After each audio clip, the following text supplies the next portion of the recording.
ನಮ್ಮ ಎಪಿಸೋಡ್ ಮುಗಿಸುವಂತಹ ಸಮಯ. ಬಟ್ ಅದಕ್ಕೂ ಮುಂಚೆ ನಾವು ನಿನ್ನೆಯಿಂದ ಹೇಳ್ತಾ ಇದ್ವಿ, ಮ್ಯಾಗಿ ದಮ್ದಾರ್ ಪರ್ಫಾರ್ಮೆನ್ಸ್ ನ ಯಾರು ಪಡಿತಾರೆ ಅಂತ. 19 ಪಾಯಿಂಟ್ಸ್ ಒಬ್ರು ತಗೊಂಡಿದ್ರೆ, ಇನ್ನೊಬ್ರು 17 ತಗೊಂಡಿದ್ದಾರೆ. ಸದ್ಯಕ್ಕೆ ನಮ್ಮ ಟೇಬಲ್ ನಲ್ಲಿ ಟಾಪ್ 2 ನಲ್ಲಿ ಇರೋದು ಅವೆರಡೆ. ಪಾಯಿಂಟ್ಸ್ ಬೆಲೆನಾ ಅಥವಾ ಅವ್ರ ಕ್ರಿಯೇಟಿವಿಟಿಗೆ ಬೆಲೆನಾ, ಅದು ಇವಾಗ ನಮ್ಮ ಜಡ್ಜಸ್ ಹೇಳ್ಬೇಕು. ಸೊ ಮ್ಯಾಗಿ ದಮ್ದಾರ್ ಪರ್ಫಾರ್ಮೆನ್ಸ್ ಹೇಗಿತ್ತು?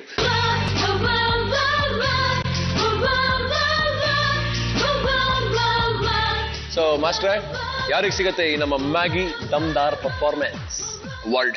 So performance of the week ಇದನ್ನ ಅನೌನ್ಸ್ ಮಾಡುವಂತ ಸಮಯ. 8 ಜನದಲ್ಲಿ ಇರೋಷ್ಟು ಮಟ್ಟಿಗೆ ಚೆನ್ನಾಗಿ ಮಾಡಿದ್ದು ಅಂತಂದ್ರೆ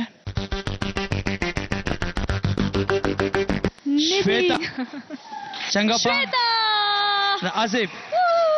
Please come on, Shweta and Asif, ಬನ್ನಿ.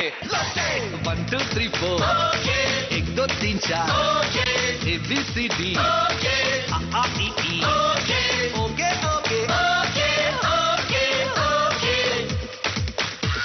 My soul, my heart, my love, my dream. ಎಲ್ಲರಿಗೂ ಆಲ್ ದ ಬೆಸ್ಟ್. ಎಲಿಮಿನೇಷನ್ಸ್ ಇದೆ, ಚೆನ್ನಾಗಿ ಮಾಡಿ, ಎಲ್ಲರೂ ಚೆನ್ನಾಗಿ ಮಾಡಿ. ಬಟ್ ಆಸ್ ಆಲ್ವೇಸ್ ನಾವು ಕಾರ್ಯಕ್ರಮನ ಕ್ಲೋಸ್ ಮಾಡೋಕ್ಕಿಂತ ಮುಂಚೆ ಎಲ್ಲರೂ ವೇದಿಕೆ ಮೇಲೆ ಬರ್ತೀರಾ ಈಗ ಪ್ಲೀಸ್?